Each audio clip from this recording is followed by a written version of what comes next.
following program, Search the Scriptures, is brought to you by the Highway 5 South Church of Christ in Mountain Home. Speakers are Keith Sharp and Trevor Campbell. We invite you to call or write the church to submit questions for the speakers to answer. We'll provide answers from the Bible to your questions.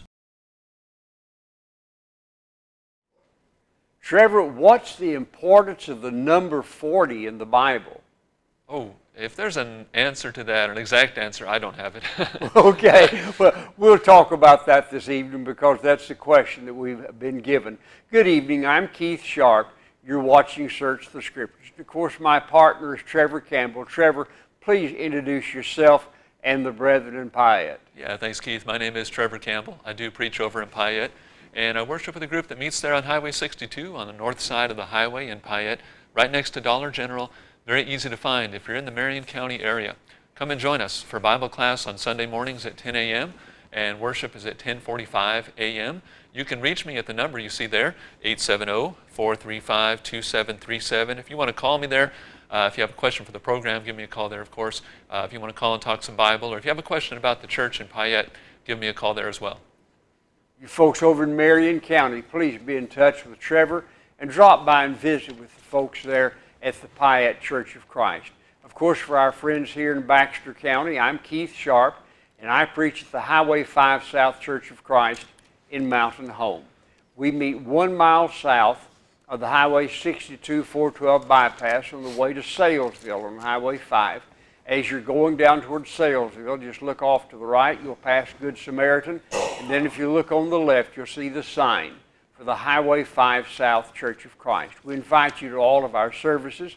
We have Bible classes for all ages at 10 o'clock on Sunday morning. Then we have our worship assembly at 11 o'clock on Sunday morning, and then again at 2 o'clock on Sunday afternoon. We have a Wednesday evening Bible study and worship assembly at 7 o'clock. We also have a ladies' Bible class at 10 o'clock on Wednesday morning that you ladies are invited to, and that's a very good Bible class, and we're having several visitors to that, having good attendance. So you ladies come out to that ladies' Bible class.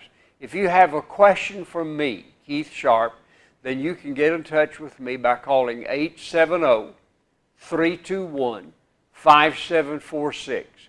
If you prefer, you can email to keithsharp2021@gmail.com, or you can write to Post Office Box 263 in Mountain Home, 72654. Let us know what your questions are. We depend on your questions to generate the subject matter on this program. Well, we do have a question we want to answer, and that question is, in the Bible, what is the significance of the number 40? Go ahead, Trevor. Well, you know, I mentioned earlier I don't have an exact answer. The number 40 appears a lot in the Bible. Why the number 40? I don't know, and maybe there is an answer to it, but I don't have it. It does appear many times over, though. One thing I was taking note of, though, Keith, is it does appear in certain situations, like times of judgment, for instance. It appears several times when the Bible talks about judgment. Genesis chapter 7, in verse 4, God brought down rain upon the earth for 40 days and 40 nights, in verse 4, and destroying every living thing. So it appears there in judgment. Later on, when the people of Israel were to take the land of Canaan, they sent spies to spy out the land. They spied out the land for 40 days, and they came back, and most of the spies turned the people against the Lord, and they refused to enter the land of Canaan. And so God said, for each day that you spied out the land, you will wander in the wilderness 1 year. So 40 days equaled 40 years of wandering in the wilderness there. So there it's a part of judgment again on man. And then in the days of Jonah, in the book of Jonah there, Jonah was sent to the city of Nineveh, and he cried out against it, saying, yet 40 days and Nineveh will be destroyed. Now it wasn't, because the people repented, but nonetheless it's seen there connected with judgment as well. So a number of times it connects with judgment. Also with Jesus and Moses, there's some similarities. Of course, Moses was a prophet, and Moses said that God would raise up a prophet, Jesus Christ, raise up Jesus Christ, and he would be a prophet in similar manner to Moses. There would be similarities, and there are a lot of similarities between Moses and Jesus, a lot of parallels. And the number 40 is one of those parallels that pops up in the Scriptures. In Deuteronomy chapter 9, Moses talks about going up to the mountain to receive the commandments of God, the 2 tablets of stone, the 10 commandments written upon them. Goes up to receive those words, and he's up there for 40 days and 40 nights with God. When he comes back down from the mountain, and he fasted, by the way, during the time that he was up there. He didn't eat any bread or drink any water. When he came down from the mountain, the golden calf incident was taking place, and Moses afterward, after he broke the tablets of stone and ground the golden calf to powder and so forth, he went back up on the mountain and again fasted for 40 days and 40 nights, and was there because of the people's sin, and stood before the Lord there. So that is paralleled in a sense with Jesus Christ. Jesus Christ himself in Matthew chapter 4 was fasting for 40 days. And he fasted for 40 days in the wilderness and was tempted by the devil. That's in Matthew chapter 4, verse 2. Also later on in the book of Acts, Acts chapter 1, after Jesus arose from the dead, before his ascension to heaven, it says, Luke tells us in Acts chapter 1, I think it's in verse 3, that his apostles saw him for 40 days. So that number appears a lot.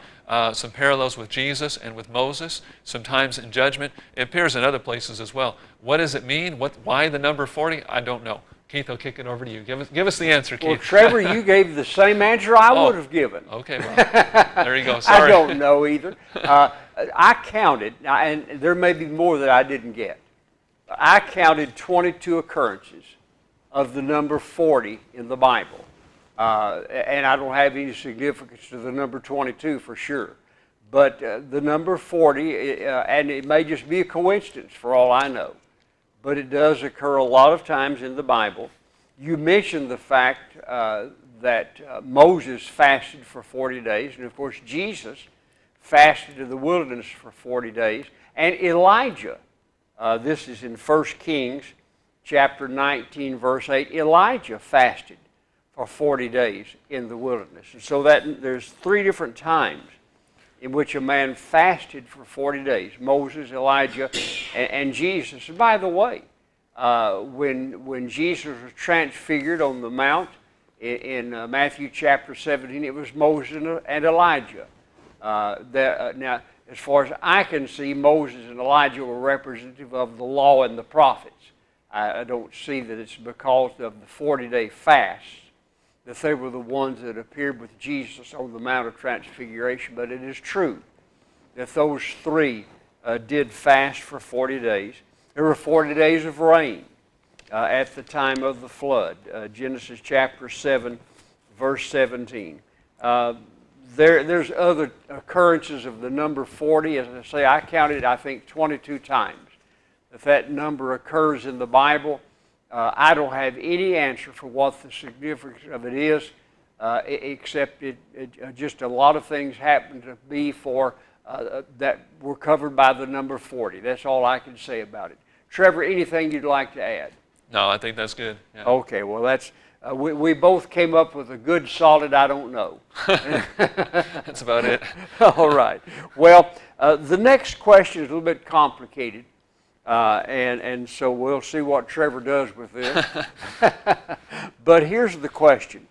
Compare Matthew 19, 9 and 6. And I don't know why they put verse 9 before verse 6. With 1 Corinthians 7, 12 and 15. Are they correlated? Does this have anything to do with Matthew 16, 19? Well, Trevor, tell us all about that.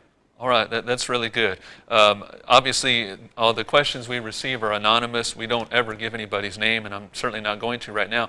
But I can say this, that the individual who gave me this is a question I received, is because of something that's going on within that person's family, a divorce that's taking place. And so they had questions about that.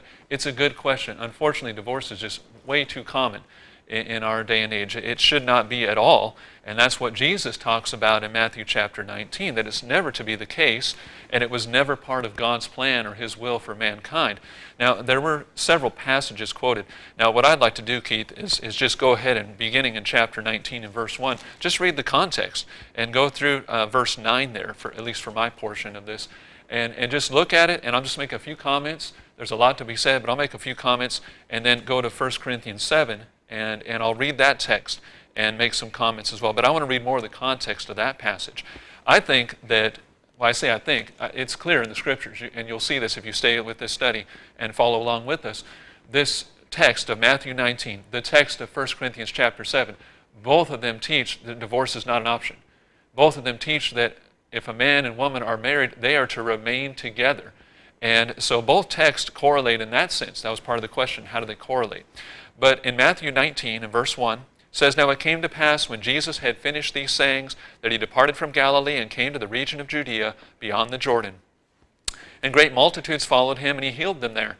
The Pharisees also came to him, testing him, and saying to him, Is it lawful for a man to divorce his wife for just any reason? And he answered and said to them, Have you not read that he who made them at the beginning made them male and female?" Well, that's important in our day and age as well, especially in our society. God made them male and female, husband and wife, man and woman. "And said, For this reason a man shall leave his father and mother and be joined to his wife, and the two shall become one flesh. So then, they are no longer two, but one flesh. Therefore, what God has joined together, let not man separate." And that's the same message we're going to see in 1 Corinthians 7. There's not to be a separation. In verse 7, they said to him, "Why then did Moses give a certificate of divorce and to put her away?" And he said to them, "Moses, because of the hardness of your hearts, permitted you to divorce your wives, but from the beginning it was not so." It's never been God's will for there to be divorce. In verse 9, "And I say to you, whoever divorces his wife, except for sexual immorality," now let's be clear about that, that's fornication, "and marries another, commits adultery. And whoever marries her who is divorced commits adultery." Now this text right here is such a stumbling block for so many people. It is plain, it is simple, it is clear, and yet so many choose. It's really a choice of whether you obey it or not. It's really a choice. It's not a complex text. It's not difficult to understand. It's really pretty plain what Jesus teaches concerning marriage and divorce here. However, it's a stumbling block for many folk because they simply don't want to obey it. And I know a lot of people who are members of the Lord's church. They're baptized into Christ. They're walking and living a good life, a moral life, and they go to church every Sunday somewhere, and they're trying to worship God, and yet they are guilty of adultery. They choose not to obey this, and they're hoping for the best on the day of judgment. Well, consider that what the Bible teaches on willful sin. If we are willfully sinning, and that would be adultery, living in a state of adultery, if we're willfully sinning, are we going to have a home in heaven? Well, anybody who's studied the Bible knows what the Bible teaches on willful sin. So, that's just not going to work out. And it's unfortunate that many people do that. So this text right here teaches that a man and woman can be married, and that if they are married, they're to stay married and stay together. There's not to be divorce. And if one or the other spouse is unfaithful, verse 9, then that is the only exception to the rule. There's another text that talks about this. I'm not going to go to it right now. But that would be the only exception to the rule if your spouse is unfaithful to you. All right.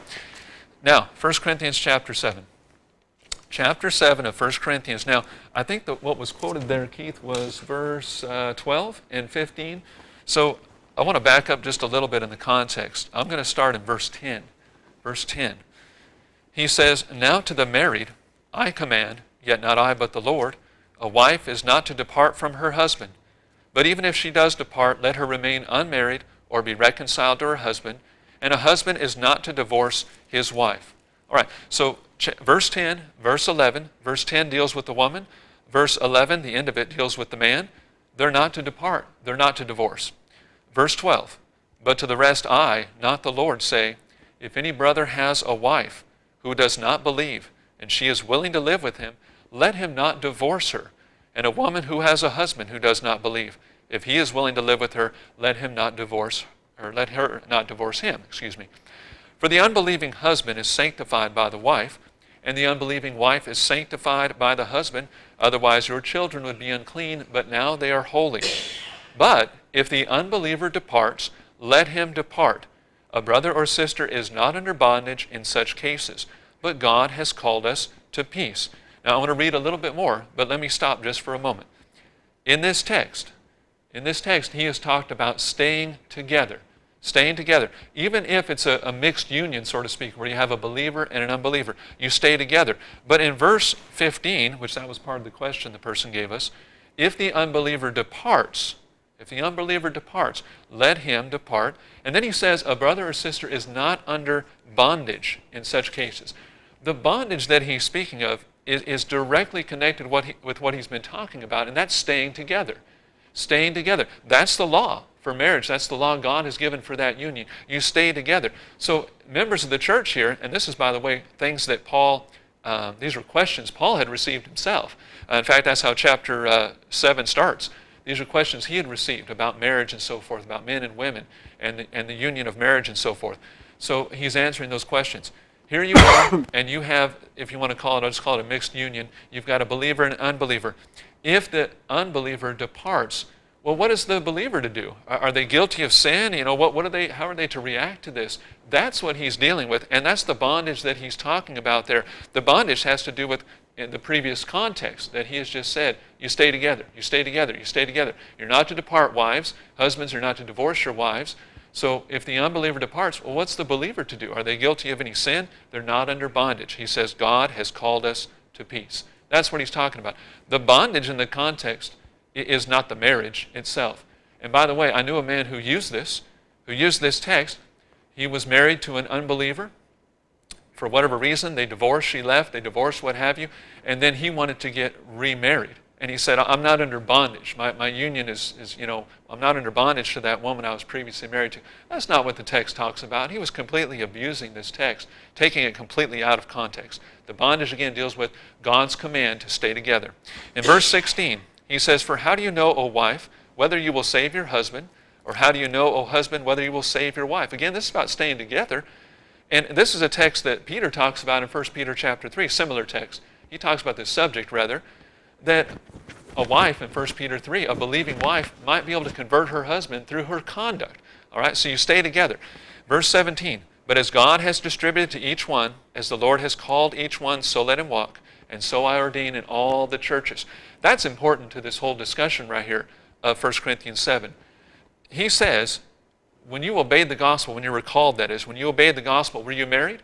Well, you stay married. You know, becoming a member of the Lord's church, become a part of his body when you're baptized into Christ, it doesn't change the physical aspects of life.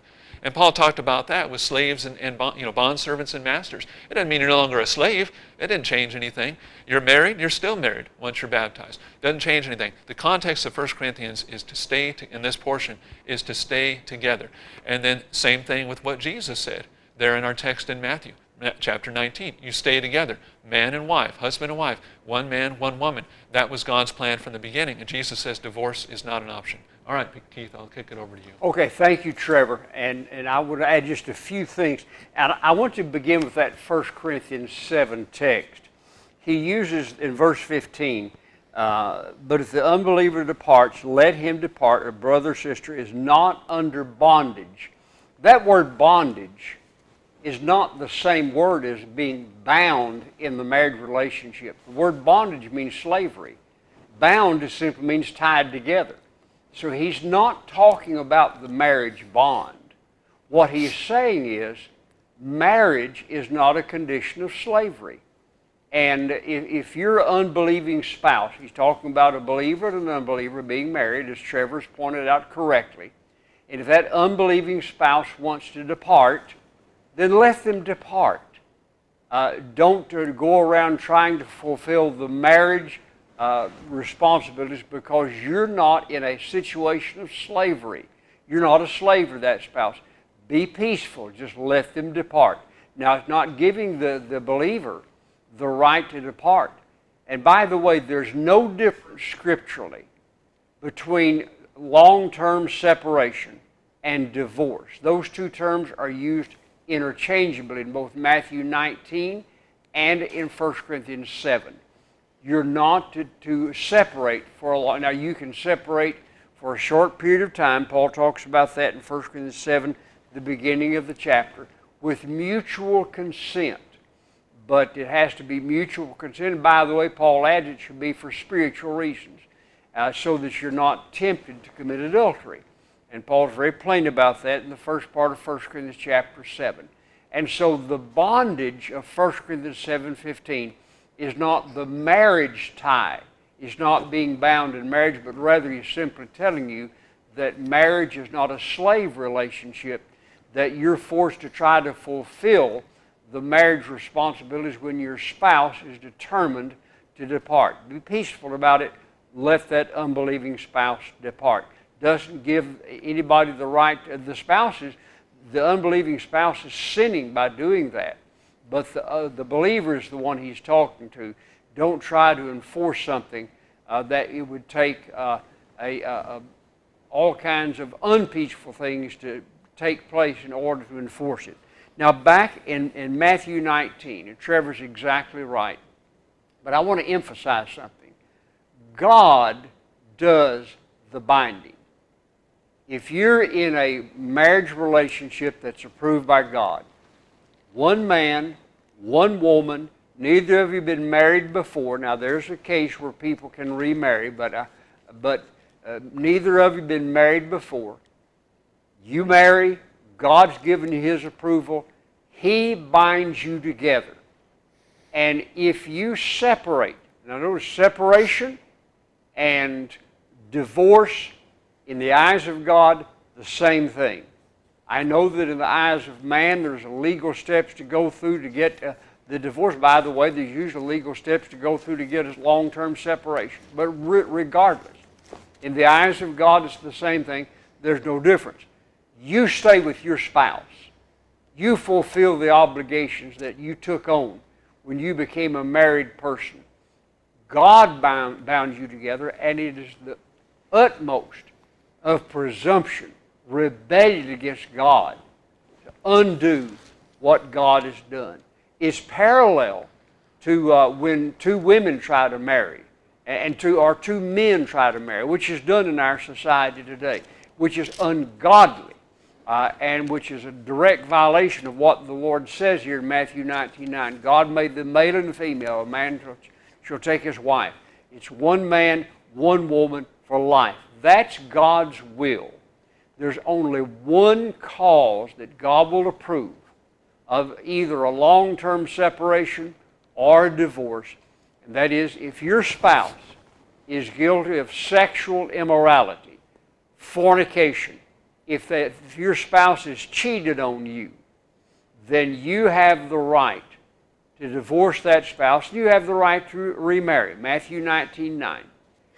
Matthew 19, verse 9, is the only passage in the New Testament that gives anybody the right to divorce and gives anybody the right to remarry. And it's only if your spouse is guilty of fornication, sexual immorality. They've cheated on you. They've had sex with somebody other than their rightful spouse. In that case, they have given the right to the person who's innocent to sever the marriage bond because they violated the marriage bond. And they've given the innocent party the right. Now, it doesn't automatically sever the marriage bond. It gives the right for the innocent spouse to sever the marriage bond. But now, one other point. It doesn't give the right to the guilty party to do anything. Yes, that bond is separated, but God only gives permission to the innocent party to remarry. I had a friend down in Alabama many years ago who had accepted the belief that when one spouse commits adultery, that severs the marriage bond, and the innocent party has the right to divorce the guilty party, and then because the bond has been separated, both of them have the right to remarry. And he did that. He told me he was going to do it, and he did it, and he died in that state. He committed adultery, confessed it to his spouse divorced him on grounds of adultery, and he married his girlfriend. Well, unless he repented of that, and I have no reason to believe that he did, he died living in sin. Yes, this gave the innocent party the right to sever the relationship, but God only gives the innocent party the right to remarry. Yes, God's law, and by the way, the disciples of Jesus thought it was too hard. In verses, go back to Matthew chapter 19. Look there at verses 10 through 12, how the disciples reacted to this. His disciples said to him, "If such is the case of the man with his wife, it is better not to marry." His disciples were just like most people today. They thought, "Preacher, that's too hard. Why, how can anybody do that? It's just better not even to get married if that's God's law." Did Jesus then loosen it for them? Read on. But he said to them, "All cannot accept this saying, but only to those to whom it is given. For they're eunuchs." Now, eunuch, of course, somebody who has been castrated, literally speaking. But now it's used in a figurative sense. "Who were born thus from the mother's womb. They're eunuchs who were made eunuchs by men, and they're eunuchs who made themselves eunuchs for the kingdom of heaven's sake." I believe you simply say, in a figurative sense, they've chosen to live the unmarried life. He who is able to accept it, let him accept it. Now, I believe this is Jesus' point. If you cannot obey Matthew 19, verse 6 and verse 9, if that's too hard for you, then just don't get married. Because if you're going to get married, you're bound to your spouse for life. God did that binding. And there's only one right, or one thing that gives you the right to separate or to divorce. And that's if your spouse is guilty of fornication. There's no other reason. All right, Trevor, I've said what I want to say. Would you like to add anything to that? No, that was good. Thank you. We've covered all you want to cover? Yeah. Okay, all right. Well, we do have another question. And we have about 2 minutes left. We might be able to cover that. If not, we can come back and talk more about it. We actually, did we cover this Matthew 16, 19? Mm-hmm. Yeah, we're on Acts 2 there with men and brethren. No, well, before that, though, in that question we were just talking about, I'm sorry. how are they correlated? Does this have anything to do with Matthew 16, 19? The keys of the kingdom? Yeah. No, we did not. Well, okay, we have about a minute and a half. Trevor, answer that for us. I don't think I can do it in that time. Well, let me give a quick answer, and then you can add to it. No, that's if you good. want. You go ahead, actually. The answer is no. It has nothing to do with Matthew 16, 19. I don't see any connection at all between the passages. Go ahead, Trevor. All right. I think 16:19 does deal with the preaching of the gospel and Right. entrance into the kingdom and the apostles preaching the things of the gospel. So with what Paul taught, he was a gospel preacher and a prophet. What Paul taught in 1 Corinthians 7, yeah, that's law and that's binding. But I'm not sure how to go any further with that as far as the subject matter we taught. I did think your take on the bondage was a little different than mine. Had the same outcome, but I thought it was different. I'm going to have to consider that. But that's all I have to say, really. Yeah, well, you can say it's two different words. Bound and bondage are different words. They're not the same. Oh, yeah, I agree Right. with you. Yeah. And God does the binding, Matthew chapter 19, but marriage is not a relationship of bondage. It's not a relationship of slavery. That's what bondage is slavery. And so I believe that is the significance of it in 1 Corinthians 7. You're not a slave to your marriage partner. You don't have to follow them around if they want to separate. Let them go. Be peaceful. Let them go. So I believe that's the point that Paul is making in 1 Corinthians chapter 7. Well, all right. We've had some good questions, hopefully some answers that made sense to you. If you have questions further about these or any other question, let us know what your question is. Get in touch. The number's there. My number's at the bottom. Trevor, tell them your number again. 870-435-2737. Okay, give us a call. Let us know your question. Thank you so much for watching. Thank you for watching Search the Scriptures. If you have a Bible question or comment, you may call 870-321-5746, email keithsharp2021@gmail.com, or write Keith Sharp at P.O. Box 263, Mountain Home, Arkansas 72654, and your question will be answered on the air. Be sure to watch next week at the same time for another edition of Search the Scriptures. Until then, the Lord bless you and keep you. The Lord make his face shine upon you and be gracious to you. The Lord lift up his countenance upon you and give you peace.